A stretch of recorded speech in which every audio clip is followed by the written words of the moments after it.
Hello दोस्तों। आपने कई बार न्यूज में पढ़ा होगा कि इंडिया ने किसी कंट्री के साथ एक मिलिट्री लॉजिस्टिक्स एग्रीमेंट साइन किया है। ऐसे लॉजिस्टिक्स एग्रीमेंट इंडिया के काफी देशों के साथ है। पर्टिकुलरली जो एग्रीमेंट हमारा यूएस के साथ है वो काफी चर्चा में रहा है। बट कई बार दोस्तों हमें इस चीज की समझ नहीं होती कि आखिर ये मिलिट्री लॉजिस्टिक्स एग्रीमेंट है किस लिए, इनका क्या महत्व है हमारे डिफेंस में या हमारे इंटरनेशनल पॉलिटिक्स में। तो आज के इस वीडियो के थ्रू हम इसी बात को समझने की कोशिश करेंगे। जरा मैं आपको कॉन्टेक्स्ट बता दूं कि आखिर हम इन मिलिट्री लॉजिस्टिक्स एग्रीमेंट के बारे में बात ही क्यों कर रहे हैं। दरअसल बात यह है कि इंडिया और रशिया ऑलमोस्ट एक प्रोसेस स्टार्ट कर चुके हैं एक bilateral military logistics agreement sign करने के बारे में। और आने वाले कुछ महीनों में आप इस मिलिट्री लॉजिस्टिक्स एग्रीमेंट के बारे में पढ़ेंगे। और इस एग्रीमेंट का नाम है reciprocal exchange of logistics agreement. देखिए, जब भी ये कोई मिलिट्री लॉजिस्टिक्स एग्रीमेंट साइन की जाती है तो जनरली दोनों देश एक दूसरे को लॉजिस्टिक्स की एक्सेस देते हैं। और आने वाले कुछ स्लाइड्स में मैं आपको समझाने वाली हूँ कि लॉजिस्टिक्स एक्सचेंज का मतलब क्या होता है। सिमिलरली यूएस के साथ भी हमारा एक लॉजिस्टिक्स एक्सचेंज एग्रीमेंट है जिसे logistics exchange memorandum of agreement कहा गया है। तो आज के जमाने में इंडिया के पास ये मिलिट्री लॉजिस्टिक्स एग्रीमेंट क्वाड के सारे मेंबर्स के साथ है। यूएस के साथ तो है ही, जापान के साथ भी है, ऑस्ट्रेलिया के साथ भी है। क्वाड कंट्रीज के अलावा भी ऐसे एग्रीमेंट्स फ्रांस के साथ, सिंगापुर के साथ और साउथ कोरिया के साथ भी है। इंडिया करंटली एक प्रोसेस में है ऐसे एग्रीमेंट और भी फाइनलाइज करने के लिए। एक तो रशिया के साथ और टॉक्स चल रही है यूके और वियतनाम के साथ भी ऐसे लॉजिस्टिक्स एग्रीमेंट्स में एंटर करने के बारे में।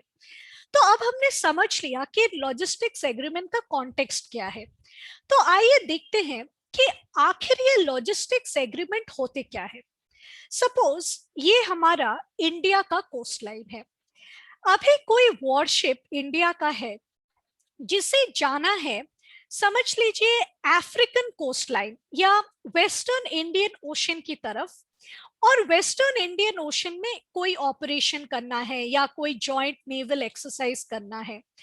अब ये वॉरशिप तो इंडिया के कोस्ट लाइन से काफी दूर चला गया।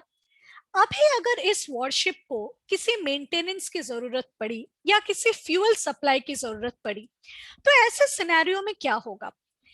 अगर आपके पास लॉजिस्टिक्स एक्सचेंज एग्रीमेंट है, सपोज कि हमारा यूएसए के साथ एग्रीमेंट है और हम वेस्टर्न इंडियन ओशन में हैं, तो वेस्टर्न इंडियन ओशन में समझ लीजिए मैडागास्कर है। अभी आपकी इंडियन वॉरशिप मैडागास्कर के कोस्ट के पास है और मैडागास्कर में यूएस का एक नेवल बेस है। तो अगर हमारे पास एक लॉजिस्टिक्स एक्सचेंज एग्रीमेंट हो तो हमारा जो ये नेवल शिप वॉरशिप है ये यूएस के फैसिलिटीज को जो कि मैडागास्कर में है इसका इस्तेमाल कर सकती है for getting the maintenance, refuelling. Similar चीज सोचिए, अगर अमेरिका आके को अमेरिकन कोई वॉरशिप इंडियन ओशन में हो तो वो इस्तेमाल कर सकता है इंडिया के फैसिलिटीज का अपने फ्यूल को रिप्लेनिश करने के लिए, अपने मेंटेनेंस के लिए। ये हमेशा रेसिप्रोकल होती है, जैसे दोनों कंट्रीज एक दूसरे को अपने बेसिस का, अपने लॉजिस्टिक्स का फायदा उठाने के लिए देते हैं। तो बेसिकली यही मतलब होता है मिलिट्री लॉजिस्टिक्स एग्रीमेंट्स का। ये एक एडमिनिस्ट्रेटिव एग्रीमेंट है जिसके जरिए जो स्ट्रेटेजिक पार्टनर, जैसे हमारे एग्जाम्पल में इंडिया और यूएस, अपने आप के अपने आपस के लॉजिस्टिक फैसिलिटीज को यूज कर सकते हैं for replenishment of fuel, ration, spare parts, maintenance. किन किन चीजों के लिए? अपने वॉरशिप्स के लिए, अपने मिलिट्री एयरक्राफ्ट के लिए, अपने ट्रूप्स के लिए। और ये होता है रेसिप्रोकल बेसिस में। तो बेसिकली ये जो लॉजिस्टिक्स एग्रीमेंट है ये इस पूरे प्रोसेस को बहुत ही ज्यादा सिंप्लीफाई कर देती है और बहुत ही ज्यादा आसान हो जाता है एक दूसरे से लॉजिस्टिक सपोर्ट लेना। तो अब आप पूछ सकते हैं कि ऐसे एग्रीमेंट्स के आखिर फायदे क्या होते हैं। देखिए, इसका फायदा ये है, जैसे मैंने आपको अभी इंडियन कोस्टलाइन की फोटो दिखाई, अभी अगर हमारे शिप्स को बार बार इंडिया के शोर में वापस आना पड़े, तो इससे क्या होगा कि हम बहुत ज्यादा दूर नहीं जा सकेंगे अपने शोर लाइन से किसी भी नेवल एक्सरसाइज के लिए। बट अगर हमारे पास लॉजिस्टिक्स एक्सचेंज एग्रीमेंट होता है, तो हमारे मिलिट्री की रीच काफी बढ़ जाती है। हम इंडिया के कोस्ट लाइन के से काफी दूर जाके किसी मिलिट्री एक्सरसाइज में पार्टिसिपेट कर सकते हैं, किसी नेवल डिप्लॉयमेंट में पार्टिसिपेट कर सकते हैं।